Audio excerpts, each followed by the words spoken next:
যে সালাম দিবা আসসালামু আলাইকুম মা, আসসালামু আলাইকুম বাবা, তোমার আমলনামায় একটা কবুল হজের সব লেখা হয়ে যাবে। সাহাবীরা চোখের পানি ছেড়ে কান্দে। নবী বলছে জান্নাতের গায়ে দুটি দরজা, একটা দরজার নাম তোর বাবা আর একটা দরজার নাম তোর মা। খবরদার তোমাদের বাবা মা যখন বুড়া হয়ে যায়, খবরদার তাদের উ শব্দ করতে দিও না। রাসূল বলছে পিতা মাতার প্রতি একটু শব্দ করবি না। যখন বুড়া হয়ে যায়, বুড়ি হয়ে যায়, কখনো বুড়া বলে ডাকবি না, বুড়ি বলে ডাকবি না। এর মা বাবার মতো দুনিয়ায় কেউ হয় না, মায়ের মতো কেউ হয় না, আপন কেউ নাই। মুসলমান শুনে নেন, সাহাবীরা কান্দে বলে ইয়া রাসূলুল্লাহ, ইয়া হাবিবাল্লাহ, এক মাস আগে মারা হারাইছি, এক মাস আগে বাবার হারাইছি নবী গো। কেউ বলে 2 সপ্তাহ আগে আমি মা বাবার হারাইছি। এমন নিয়ামত যদি আগে খবর পাইতাম, যদি এই সংবাদটা আগে শুনতে পাইতাম নবী গো, তাহলে নবী গো এত বড় নিয়ামত থেকে আমরা বঞ্চিত হতাম না। আমার নবী কয় সাহাবীরা রে, তোরাই শুধু এতিম, আমিও নবী এতিম, আমার মা নাই, আমি নবীর বাবা নাই। আমি যখন 6 মাস যখন মায়ের গর্ভে আমার আব্বা জান ছিল, বিদায় নিছে। 6 বছর বয়স যখন, তখন আমার মা দুনিয়া থেকে বিদায় হয়ে গেছে। 6 বছর 6 মাস 7 মাস বয়স যখন আমার দাদা আব্দুল মুত্তালিব বিদায় নিছে। এই দুনিয়ার মধ্যে আমার মতো গরিব, আমার মতো এতিম, আমার মতো এতিম আর দুনিয়ায় কেউ নাই। আমার আল্লাহ ডাকতে বলে হাবিব, তোমার চোখের পানি আমি সইতে পারি না রে নবী গো। আপনার সাহাবীদের চোখে পানি, আপনার চোখে পানি। আল্লাহ বলে জিবরিল আমিন তাড়াতাড়ি যাও, আমার হাবিবের জানায় আসো যাদের আব্বা মা নাই, তারা যেন দোয়া করে রাব্বির হামহুমা কামা রাব্বায়ানি সগীরা। জোরে বলেন রাব্বির হামহুমা কামা রাব্বায়ানি। আল্লাহ বলে দুনিয়ার মানুষ এমনি বলে আমার রব, আমার প্রতিপালক, আমার আল্লাহ, আমার পিতা মাতার সগীরা গুনাহ মাফ করে দাও, কবিরা গুনাহ মাফ করে দাও, জানা গুনাহ মাফ করে দাও, অজানা গুনাহগুলো মাফ করে দাও। আর পিতা মাতা যেমনি ভাবে আমাদেরকে লালন পালন করেছে, তুমি মাওলা আমাদের সেই রহমতের কোলে তুলে নাও। পৃথিবীর মধ্যে সেই মাকে হত্যা করে, সেই বাবাকে হত্যা করে মুসলমান। প্রতিটা সন্তান বাজান মুসলমান, প্রতিটা সন্তান তার পিতা মাতার প্রতি ও দরদি বন্ধু 14টা হক। জোরে বলেন আল্লাহু আকবার। আর একটু জোরে বলেন আল্লাহু আকবার। কয়টা হক? জোরে বলেন কয়টা? 14টা হক পিতা মাতার। ও মুসলমান শোনো, এই 14টা হকের মধ্যে যদি একটা হক যদি তোমরা আদায় না করতে পারো, আল্লাহর কসম করে বলি, আল্লাহর আদালতে কি জবাব দিবা মুসলমান শুনে নাও। আল্লাহর আদালতে ইন্তেকালের পরে বাবা মায়ের মুসলমান, মৃত্যুর পরে 7টা হক, মৃত্যুর আগে 7টা হক। এই 14টা হক হলো পিতা মাতার জন্য। এই হকগুলো যেন আদায় করতে পারি, আল্লাহ যেন সেই তৌফিক দান করে। জোরে জোরে চিল্লায় বলা যাবেন আল্লাহু আকবার। ওই 14টা হকের মধ্যে বলতেছিলাম 7টা হক হলো ইন্তেকালের পরে গো। তার মধ্যে 1 নাম্বার হলো মাগফিরাত কামনা করা, বাবা মার জন্য মুসলমান সব রেশানি করা। 7 নাম্বার মুসলমান সময় মতো মা বাবার কবরটা জিয়ারত করা। এই দুনিয়ার মধ্যে বিদায়ের পরে আজকে আমরা সন্তান বাবা মার শুয়ায়া দিয়েছি। এ বাবারা দেখা যায় জানাজা পড়ে কবরে বিদায়ের পরে আর কবরের সামনে যাই না। দেখা যায় মাসকে মাস চলে যায়, যখন ঈদের মৌসুম আসে খবর নিয়ে ইমাম সাহেবের কাছে, আমার আব্বার কবর কোনটা, আমার মার কবর কোনটা, এই কবরটার কথা জিজ্ঞাসা করি। মুসলমান শুনে নাও, তার মানে আর বুঝতে বাকি নাই আমাদের আব্বা মা যারা দুনিয়া থেকে বিদায় হয়ে গেছে তাদের কথাগুলো আমরা ভুলে গেছি, তাদের খবর পর্যন্ত নিতে পারি না। যে সেইতে কষ্ট আর থাকতে পারে না। এই দুনিয়ায় এমন মা বাবা চিরবিদায় হয়ে গেছে রে মুসলমান, এই মা বাবার খেদমত যদি না করে দুনিয়া থেকে বিদায় হয়ে যায়, আল্লাহর আদালতে কি জবাব দিব আমার বুঝি আসে না। জোরে বলেন আল্লাহু আকবার। যেহেতু আমি কোরআনের আলো থেকে আলোচনা করতেছিলাম, অল্প একটু টাচতে যায়, তারপরে আমার মেন লাইনে চলে যাব। জীবিত থাকতে 14টা 7টা হক তোমার আব্বা মার জন্য আদায় করা লাগবে। যাদের আব্বা মা বেঁচে আছে একটু হাত দুখানা তোলো গো। যাদের আব্বা মা জিতা আছে এখনো মরে নাই, 1 নাম্বার হলো পিতা মাতার প্রতি শ্রদ্ধাশীল হওয়া লাগবে। জোরে বলেন আল্লাহু আকবার। 1 নাম্বার কি? জোরে বলে 1 নাম্বার কি? পিতা মাতার প্রতি শ্রদ্ধাশীল হওয়া লাগবে। আমিন বলেন, আমিন বলেন। কি হওয়া লাগবে? শ্রদ্ধাশীল হওয়া লাগবে। কখনো বাবা মাকে ধমক মেরে কথা বলা যাবে না। যখন আব্বা ডাক দিবে রুহুল আমিন, মাথাটা নত করে সামনে দাঁড়ায় যাবেন, হাজিরা দিবেন আব্বা। যখন ডাক দিবে রুহুল আমিন, ডাক দিয়ে বলবেন আম্মু কি বলতেছেন বলেন, মাথা উঁচু করে কথা বলা যাবে না। তাদের এমন শ্রদ্ধা করতে হবে, এমন নমনীয় বিনয় হতে হবে আব্বা মার কাছে। কখনো জোরে আওয়াজ দিয়ে কি এরকম কর্কট ভাষায় বলা যাবে না। আদবের সঙ্গে ডাকার আগে আগে হাজির হয়ে যাও, এমন শ্রদ্ধাশীল হবে না মুসলমান। দেখা যায় শাশুড়িকে 3 বার সালাম করো, শ্বশুরকে 3 বার সালাম করো, আরে আব্বা মারে একবার বাবা মা বলে ডাক দিতে পারো না। এই দুনিয়ার হক আদায় করা না করার কারণে দুনিয়া থেকে লাঞ্ছিত হতে হবে, আখিরাতেও লাঞ্ছিত হতে হবে। জোরে জোরে চিল্লায় বলো ঠিক কিনা। এরে মুসলমান, সংক্ষিপ্ত আকারে আমি কয়েকটা কথা বলে যাই। 2 নাম্বার হলো মনে প্রাণে তাদের ভালোবাসতে হবে, এমন ভালোবাসতে হবে সারা পৃথিবী একদিকে, আব্বা মা একদিকে। মন থেকে ভালোবাসবেন, প্রাণ থেকে ভালোবাসবেন, এমন ভালোবাসবেন আব্বা মারে পৃথিবী, সারা পৃথিবী একদিকে যদি আপনার দিয়া দেয়, আর একদিকে যদি আপনার মা, আর একদিকে যদি আপনার বাবা থাকে রে, পৃথিবীর বুকে পৃথিবী চাই না, 7 রাজার ধন চাই না, মা বাবারে চাই। জোরে বলো ঠিক কিনা। এমন ভালোবাসবেন, মা বাবা খাইতে চায় না, মা বাবা আপনার কাছে পড়তে চায় না, দুনিয়ার সরঙ্গনা সুরং তামাশা করতে চাই না। এ দুনিয়ার মানুষ মন থেকে প্রাণ থেকে এমন ভালোবাসবো, আমার আল্লাহ রাব্বুল আলামিনের পরে স্থান হলো পিতা মাতা। ওরে দুনিয়ার মানুষ, আমার আল্লাহর হুকুম যেমনি পালন করি, মায়ের হুকুম বাবার হুকুম পালন করার চেষ্টা করব। জোরে জোরে চিল্লায় বলা যাবে আল্লাহু আকবার। এ মুসলমান 3 নাম্বার হলো সর্বদাই তাদের সঙ্গে তাদের কথা মেনে চলতে হবে। জোরে বলেন আল্লাহু আকবার। সর্বদাই তাদের কথা মেনে চলতে হবে। বাবা মা যখন যে হুকুম দিবে, যদি বলে বাবা ডান দিকে যাস না যাবা না, বাম দিকে যাস না যাবা না, এই কাজ করতে হবে বাবা, করবা না।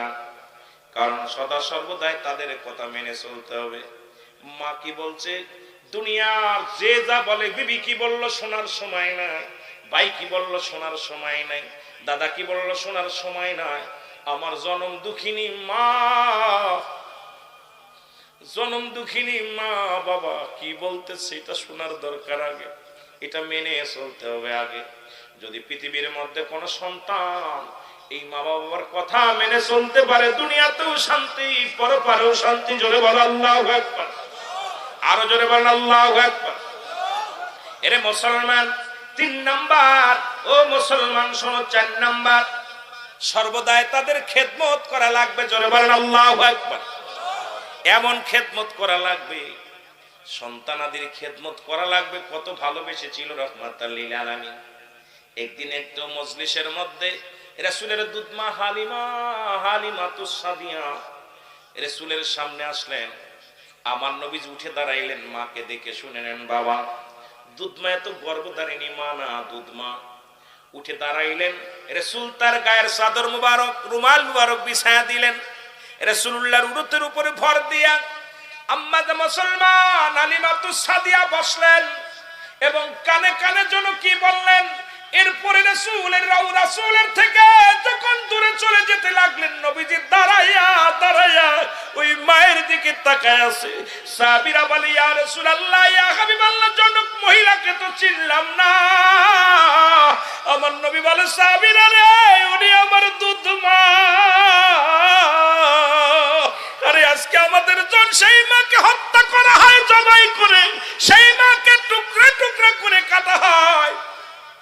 চট্টগ্রামে দেখেছিলাম বাবাকে 5 টুকরা করেছে কেটে, আর এই বগুড়ার জমিনে দেখলাম মাকে কেটে জবাই করে রাখছে ফ্রিজের মধ্যে। আরে মা বাবা এমন দরদি, দুনিয়ার মধ্যে বিবি যদি মারা যায় বিবি পাবি, কিন্তু জনম দুঃখিনী মা বাবা যদি একবার চলে যায় রে,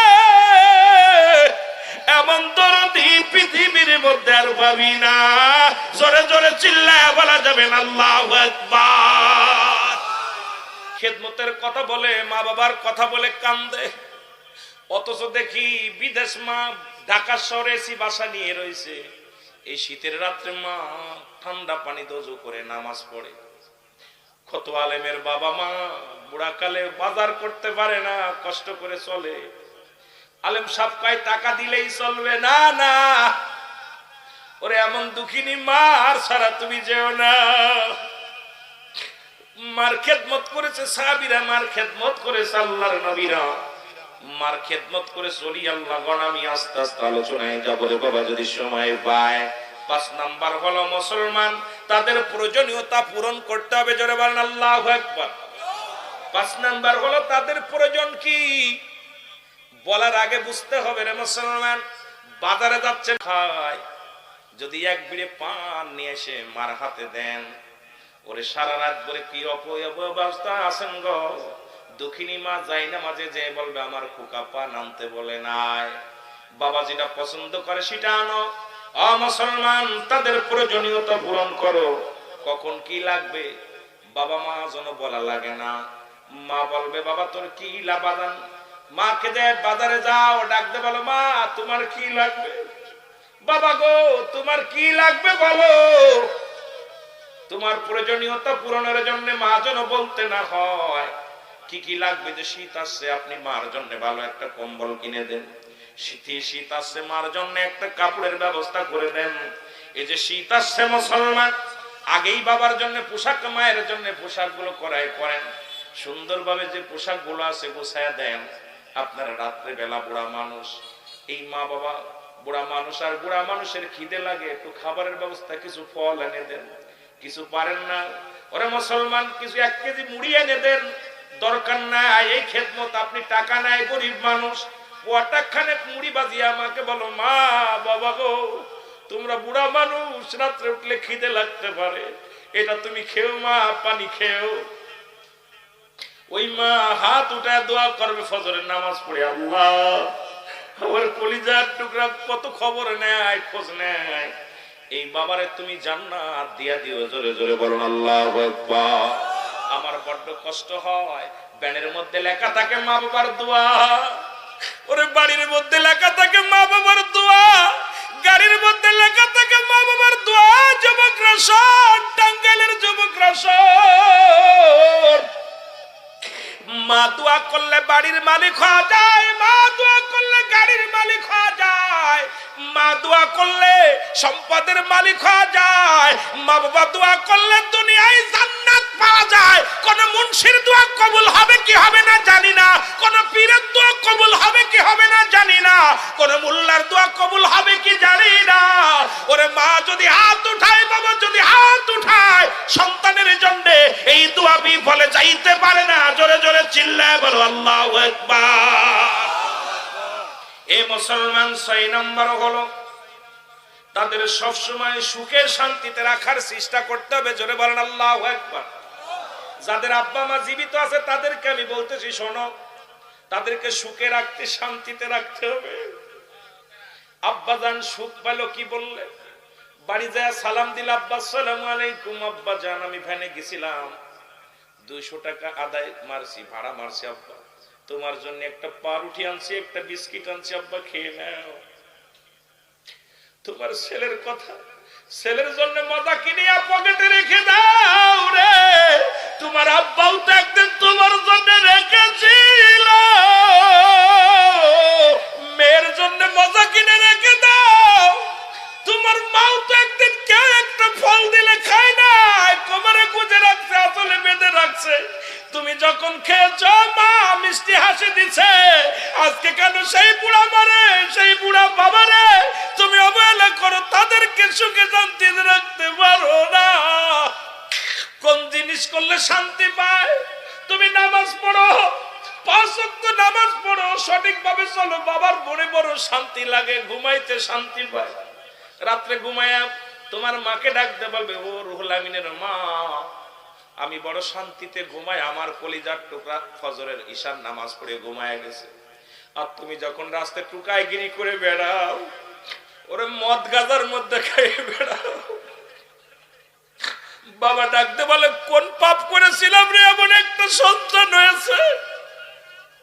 ওরে রাত্রে মা ঘুমাইতে পারে না, বাবা ঘুমাইতে পারে না। ওরে গত মাসে দেখেছিলাম এক বুড়া বাবা তার মদখোর সন্তানের কুবায় হত্যা করে, তার বলছে, পুলিশ ভাই আমারে নিয়ে যাও, কারণ আমি একটা রাত ঘুমাইতে পারি নাই। কোথায় মদ খেয়ে পড়ে থাকবে, কে মারবে, আর কে আমার সন্তানের মারবে? আমি বুড়া মানুষ, আমার সন্তানের গায়ে চড় দিলে কলিজার মধ্যে লাগে, ওই আমি সহ্য করতে পারি না। এই জন্য আমি তারা দুনিয়া থেকে বিদায় করে দিছি, আমি তারা দুনিয়া থেকে বিদায় করে দিছি। ওই মরা লাশটা ধরে ডাকতে বলে, বাবা আমি তোরে মারতে চাই নাই রে, আমি তোরে মারতে চাই নাই, কারণ তোর জন্য একটা রাত ঘুমাইতে পারি নাই, একটা দিন ঠিক মতো নামাজ পড়তে পারি নাই, একটা দিন তোর জন্য আমি রোজা ঠিক মতো করতে পারি নাই, কারণ তোর টেনশনে তোর মা ঘুমাইতে পারে নাই, আমিও ঘুমাইতে পারি নাই।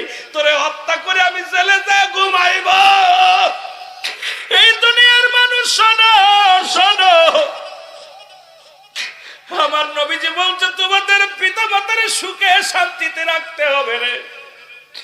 মা কি দিলে সুখ পায়, বাবা কি দিলে সুখ পায়, এই চিন্তাধারা আমাদের মধ্যে যদি না থাকে রে মুসলমান, এই গবেষণা যদি তুমি না করো, আল্লাহর আদালতে কি জবাব দিবা? জোরে জোরে চিল্লায়া বলা যাবে না আল্লাহু আকবার।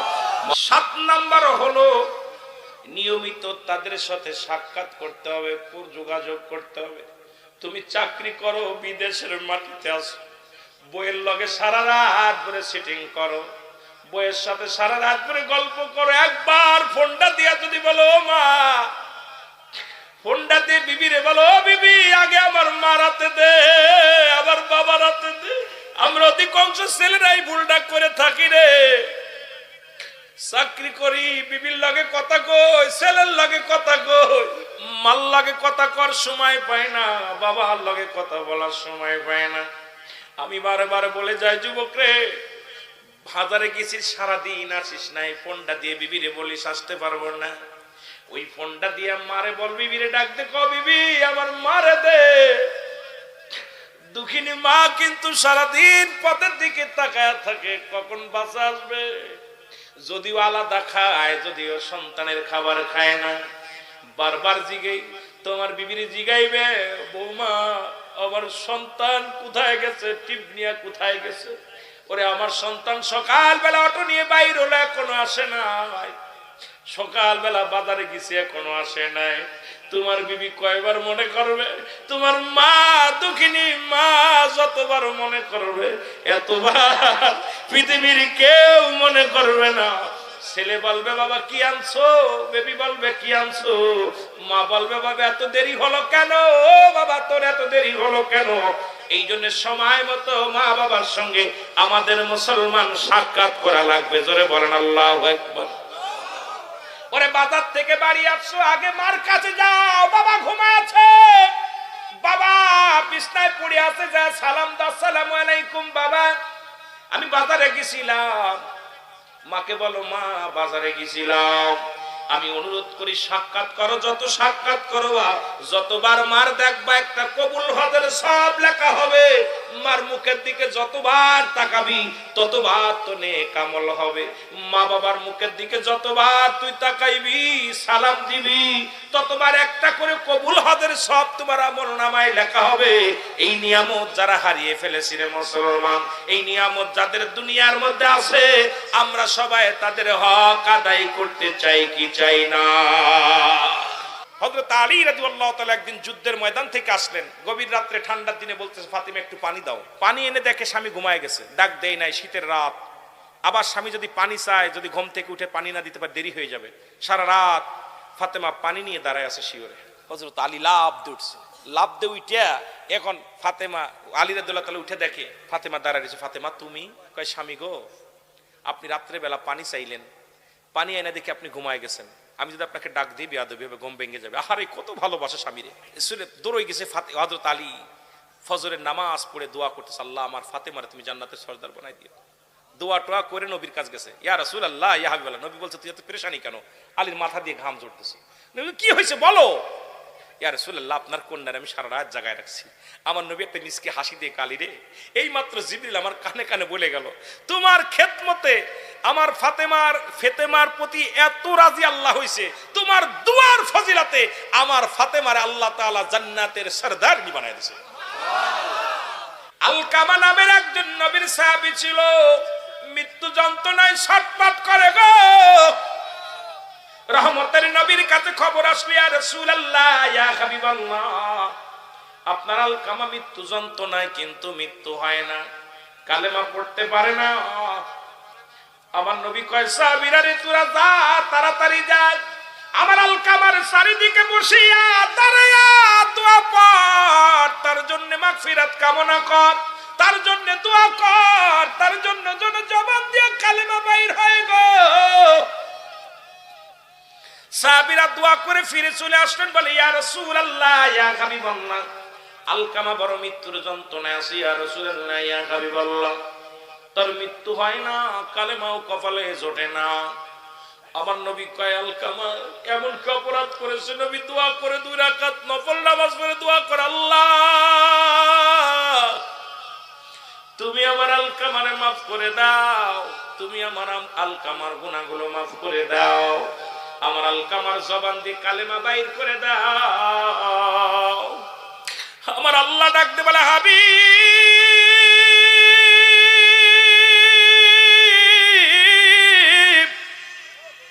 আপনি আপনা মালান, আজকে আপনার দোয়া কবুল করতে পারছি না। এর নবীর দোয়া ফেরত দেয় আমার আল্লাহ। ডাকতে কয়, হাবিব রে হাতটা নামায় আলান, কারণ পৃথিবীর মধ্যে এখনো তার মা জিন্দা, তার মা জিন্দা। জোরে জোরে চিল্লায় বলা যাবে না আল্লাহু আকবার।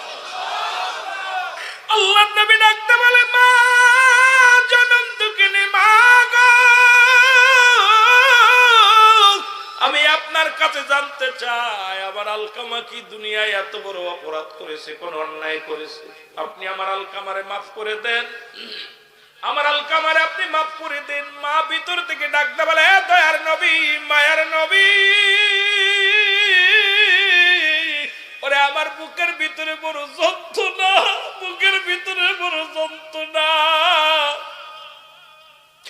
আমার নবী বলে, মা গো কি হয়েছে বলো।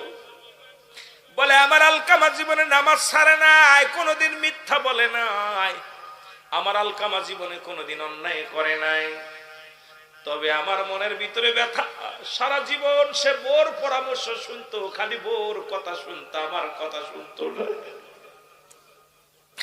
আমার যুবক বাবারা বিয়ে করেছ,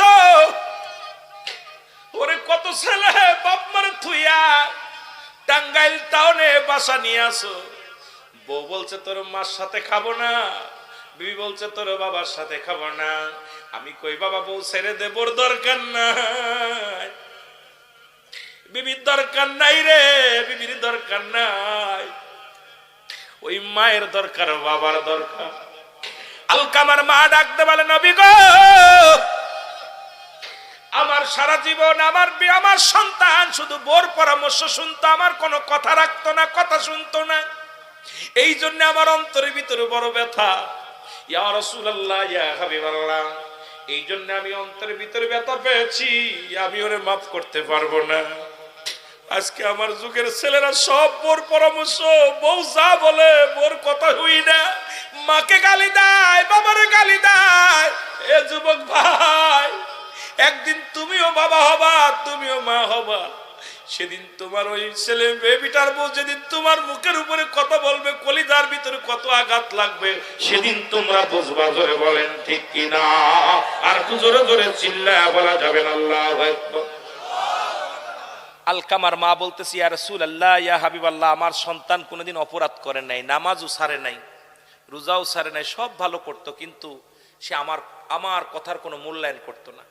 এই যুবক শুনে নে, আমার কথার কোনো মূল্যায়ন করতো না। রাসূল বললেন, মা গো, সন্তান ভুল করেছে, মাফ করে দাও। কয়, না, আমি মাফ করতে পারবো না, আমার কষ্ট লাগছে, সারা জীবন বোর কথা শুনছে, আমার কোনো কথা আসে শোনে নাই, কোনো পরামর্শ শোনে নাই। আমার নবী কয়, মা গো, যদি মারা যায় কালেমা বিহীন জাহান্নামে চলে যাবে। কয়, যাক। নবী বললেন, সাহাবীরা, তোমরা খড়ি নিয়ে আসো। খড়ি নিয়ে আসা হলো, খড়ির মধ্যে চিতা সাজানো হলো, সাজায় আগুন ধরানো হলো, বিশাল আগুনের কুণ্ডু জ্বালানো হলো। এইবার আলকামার দেহখানা নিয়ে যখন আগুনের ভিতরে দিবে, আমার নবী কয়, সাহাবীরা রে, তাড়াতাড়ি আমার আলকামার দেহখানা নিয়ে আগুনে পুড়াইয়া দিতে হইব। আলকামার দেহখানা নিয়ে যখন আগুনের দিকে নিয়ে যেতেছে, ভিতর থেকে এমন একটা চিৎকার মারছে, মা, এ আল্লাহর নবী, আল্লাহর নবী রে, আমি মা। ডাকতে বলে, মায়ের নবী, আমি জনম দুঃখিনী মা, আমার সামনে কলিজার টুকরে আগুনে ফেললে আমি সইতে পারবো না। আরে আমি মা বেঁচে থাকতে আমার কলিজার টুকরা আগুনে পুড়ে ছটফট করবে, আমি কেমনে মেনে নিব রে? সারা জীবন যা অপরাধ করেছে আমি দুঃখিনী মা, সব মাফ করে দি। চিল্লা বলা যাবে না আল্লাহু আকবার। আলকামার জবান দিয়ে কালিমা বাইর হয়ে গেছে, লা ইলাহা। পৃথিবীর মধ্যে এমন দরদি, এমন বান্ধব আর হবে না। এই পৃথিবী থেকে বিদায়ের পরে ছাত্র হন যাদের আব্বা মা নাই। বাবারে, যাদের আব্বা মা নাই, একটু হাত তুলে দেখা। এর এক নাম্বার হলো তাদের জন্য মাগফিরাত কামনা করা। জোরে বলো আল্লাহু আকবার। আর একটু জোরে বলেন আল্লাহু আকবার। তাদের জন্য এক নাম্বার হলো মাগফিরাত কামনা করা। যাদের আব্বা মা দুনিয়া থেকে চলে গেছে, অনেক ছেলে আছে হাত উঠায় না, অনেক ছেলে আছে তাদের জন্য দোয়া করে না, মাগফিরাত কামনা করে না। রাসূল বলছে, যখন আব্বা মা মারা যাবে, তোমাদের জন্য 7টা হক। এই 7টা হকের এক নাম্বার হলো তাদের জন্য মাগফিরাত কামনা করা। সদা সর্বদাই মানুষের কাছে যায় বলবেন, ভাইজান, আমার আব্বার জন্য একটু দোয়া করে। এ দুনিয়ার দরদি বান্দা, শুইনা নাও। 2 নাম্বার হলো তাদের জন্য, এ মুসলমান, তাদের জন্য কি বলতে হবে? সব পৌঁছাতে হবে। জোরে বলো মারহাবা। যত পৌঁছানো যায়, কারণ মৃত্যুর ফলে আর তার কোনো আমল করতে পারে না রে। মৃত্যুর পরে 3টা জারি থাকে। 1 নাম্বার হলো নেক আমল, কবরে যায় কাজে লাগে। 2 নাম্বার হলো নেককার সন্তান। তুমি নামাজ পড়িয়া দোয়া করো আল্লাহর দরবারে, বাবা শান্তি পাবে কবরে। তুমি কোরআন তেলাওয়াত করে দোয়া করো, মারা জন্য শান্তি পাবে কবরে। তুমি দান ধ্যান করো বেশি বেশি করে। এই যে মাদ্রাসাগুলো আছে, দান ধ্যান করলা, নেকি বাবা কবরের মধ্যে। তোমার বাবা মা কবরে সব পাবে। ও দরদি বন্ধুরা, শুনে নাও, জোরে জোরে জোরে জোরে জোরে চিল্লায় বল আল্লাহু আকবার। আরো জোরে বলেন। এ দুনিয়ার মুসলমান, দিলের কান্ডা লাগা শোনো। তুমি কি করো? তুমি যত নেকির কাজ করতে পারো, সব রওশানি করতে পারো, ততই তোমার আব্বা মার কাজে লাগবে। নাম্বার 2 নেককার সন্তান। নাম্বার 3 হলো সদকায়ে জারিয়া। যেটা আপনি দান ধ্যান করে গেলেন, মাদ্রাসা, মসজিদ, স্কুল, কলেজ, মানুষের উন্নয়ন প্রকল্পের কাজ করলেন, দুনিয়ার মধ্যে অসহায় মানুষের খাইতে দিলেন, অসহায় মানুষের পাশে দাঁড়াইলেন, এই নেকিগুলো আব্বা মা কবরে শুয়া পাবে। জোরে জোরে চিল্লায় বলা যাবে না আল্লাহু আকবার। আর একটু জোরে জোরে চিল্লায় বল আল্লাহু আকবার। এ মুসলমান, গভীর মনোযোগ।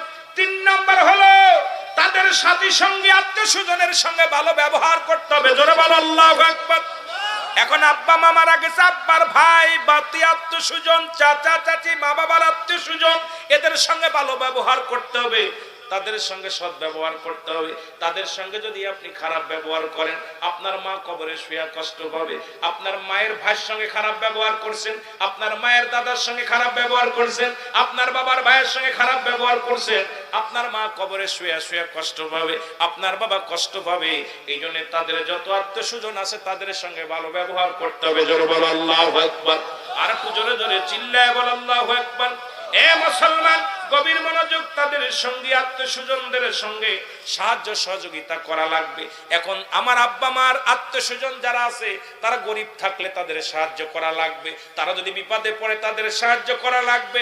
এখন অনেকে আব্বা মা মরে গেলে আর আত্মীয় চেনে না, ওই মামা বাড়ির আত্মীয় চেনে না, ফু বাড়ির আত্মীয় চেনে না। শুনে নাও, যদি কোনো অসহায় মানুষ থাকে তাদের সাহায্য করতে বলেছে আমার নবী বলছেন, আমার নবী বলছেন তাদের সাহায্য সহযোগিতা করতে হবে। জোরে জোরে চিল্লায় বলা যাবে না আল্লাহু আকবার।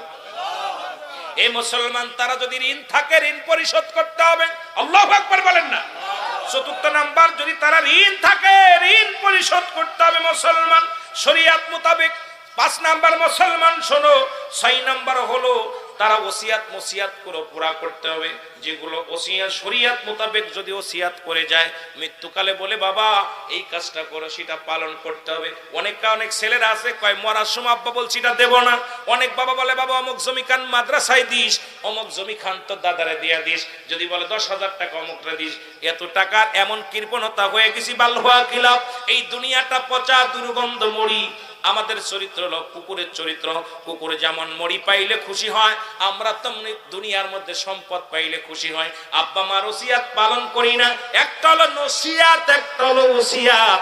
এ মুসলমান, মৃত্যুকালে যেটা করে যাবে বলে যাবে আব্বা মা, সেগুলো আমাদের পালন করা আমাদের জন্য ওয়াজিব হয়ে যাবে। জোরে জোরে চিল্লায় বলা যাবে আল্লাহু আকবার। তাই বলে আবার আব্বা যদি বলে বাবা আমি মরার পর ওই জমিতে একটা মূর্তি বানাস, যাবে না করা। আব্বা যদি বলে আমি মরা পর আমারে পূজা করিস, যাবে না। আব্বা যদি কয় আমি মরা পরে আমার আগুনে ফুরাই দিস, যাবে না। যেগুলো শরীয়ত মোতাবেক শরীয়তে নিষিদ্ধ আছে, এগুলো যদি হয় মানা যাবে না, না মানলে গুনাহ হবে না। তবে শরীয়তের মধ্যে যেগুলো পরে শরীয়ত মোতাবেক, এগুলো বাবা মার ওসিয়াত গুলো পালন করতে হবে। জোরে জোরে চিল্লায় বলা যাবে আল্লাহু আকবার। 7 নাম্বার হলো পৃথিবীর মধ্যে, 7 নাম্বার হলো পৃথিবীর মধ্যে সময় করে সময় মতো যখনই সময় পাবেন ছুটে মা বাবার কবরের পাশে যাবেন। রাসূল প্রথম জীবনে বারণ করেছিল, ও সাহাবীরা তোরা কবর জিয়ারত করিস না, মাজার জিয়ারত করিস না। শেষ জীবনে নবী করছে তোমরা বেশি বেশি করে কবর জিয়ারত করো। কারণ কোন বান্দা যখন কবরের পাশে দাঁড়ায় যায়, সঙ্গে সঙ্গে তার দুনিয়াবি মোহ কেটে যায়, পরকালের কথা মনে পড়ে যায়। আপনি কবরের পাশে বেশি বেশি যাবেন, আপনি বেশি বেশি কবরের কাছে যাবেন, আপনার মার কবরের কাছে, বাবার কবরের কাছে। ভিতর থেকে একটা ভয় অনুশোচনা হবে, আল্লাহ আবার শুইতে হবে। এই জন্য রাসূল বলছে তোমরা বেশি বেশি কবর জিয়ারত করো, বেশি বেশি করে জিয়ারত করো। তোমরা যারা সময় পাবা দৌড়ায়া যাবা আব্বা মার কবরের পাশে, আব্বা মার জন্য সব পৌঁছাবা কবরের পাশে, পাক কালাম ফাতিহা শরীফ পড়ে দোয়া করবা, আল্লাহ যেন তাদের ক্ষমা করে দেয়, আল্লাহ যেন তাদের মাফ করে দেয়। জোরে জোরে চিল্লায়া বলা যাবেন আল্লাহু আকবার। আর একটু জোরে জোরে জোরে বলে আল্লাহু আকবার। এমন দরদি মা বাবা পৃথিবীর মধ্যে আর কোথাও পাওয়া যাবে না, সম্ভব নয়। এমন মা যদি আপনার দিকে নেক নজরে তাকায়, একবার যদি আপনার নজরে ভালো দিকে তাকায়, আপনার তকবীর খুলে যাবে। মা বাবারে খাতি দিয়ে কেউ গরিব হয়েছে কেউ দেখাইতে পারবেন? মা বাবারে খাতি দিয়ে কেউ গরিব হয়েছে এমন কোন কেউ প্রমাণ আছে? কথা বলেন। মা বাবারে টানতে টানতে ফকির হয়েছে এমন কেউ আছে? জোরে বলেন আছে? কেউ নাই। মা বাবার খেদমত করলে আজ হোক কাল হোক সংসারের মধ্যে উন্নতি আসবে। মা বাবার খেদমত করেছিল ওয়াসাল কুরুনি, আপনারা জানারক পেয়েছিলেন। কারণ ওয়াসাল কুরুনি উনি যখন মা অসুস্থ এদিক মদিনায় হজ করতে যাবে, দলে দলে মানুষগুলো হজের দিকে রওনা হয়ে যায়। ওয়াসাল কুরুনি মার কাছে যায়, বলে মা মদিনায় যাব গো, মদিনা রওজা জিয়ারত করবো, রাসূলুল্লাহর রওজা মুবারক জিয়ারত, রাসূলুল্লাহকে দেখবো। নবী তখন জীবিত, নবীর সঙ্গে সাক্ষাৎ করবো, মদিনায় যাব, মদিনায় যাব। জোরে জোরে বল আল্লাহু আকবার। কিন্তু মা অসুস্থ। মা কয় ওয়াসাল কুরুনি রে, যদি তুমি যাও, যদি আমি মারা যাই, যদি মারা যায় এসে তো আমার দেখতে পাবি না রে বাবা। ওয়াসাল কুরুনি কি করলেন, উনি বসে রইলেন, মার খেদমত করতে লাগলেন। ওদিকে রাসূলুল্লাহ সাহাবীদেরকে ডাক দিয়ে বললেন, সাহাবীরা শোনো গো, আমি তোমাদেরকে ডাক দিলাম, আমি তোমাদের কাছে একটা জুব্বা মুবারক দিয়ে যাব, এই জুব্বাটা পৌঁছায়া দিবা। এই জমিনের মধ্যে একজন সাধক ব্যক্তি আছে, আমার প্রেমিক আছে, তারে দিয়া দিবা। সুবহানাল্লাহ বলেন না? হযরত আবু বকর সামনে হাজির, হযরত উসমান গনি, হযরত উমর ফারুক, হযরত আলী রাদিয়াল্লাহু তাআলা সাহাবী নয়, অসংখ্য সাহাবীরা রাসূলের সামনে। রাসূল বলেন, এই জুব্বা মুবারক তোমাদের মধ্যে একজনকে দিতে চাই। আবু বকর বলে, ইয়া রাসূলুল্লাহ, ইয়া হাবিবাল্লাহ, এই জুব্বার মালিক আমি। কারণ আমি জানি এই পৃথিবীর মধ্যে আপনার দুঃখের দিনের সাথে আমি যখন মক্কা থেকে মদিনায় হিজরত করেছিলেন, ইয়া রাসূলুল্লাহ, ইয়া হাবিবাল্লাহ, ওই হিজরতের সাথে আমি ছিলাম, কষ্টের দিনের সাথে ছিলাম। এরপরে আমি আপনার শ্বশুর, সুবহানাল্লাহ বলেন, আর একটু জোরে বলেন, আমি আম্মা জান আয়েশা সিদ্দিকার বাবা। ইয়া রাসূলুল্লাহ, আপনার চাইতে 6 মাসের বড়, আমি সাহাবীদের মধ্যে জ্ঞানী বেশি। আমার মন বলে এই জুব্বাটা আপনি আমার হাতেই তুলে দেবেন। আমার নবী বলেন না। সুবহানাল্লাহ কইতেন নি? হযরত উমর ফারুক বলে, ইয়া রাসূলুল্লাহ, ইয়া হাবিবাল্লাহ, আমার মন বলে আমি যখন ইসলাম ধর্ম কবুল করলাম, যখন কালেমা পড়লাম,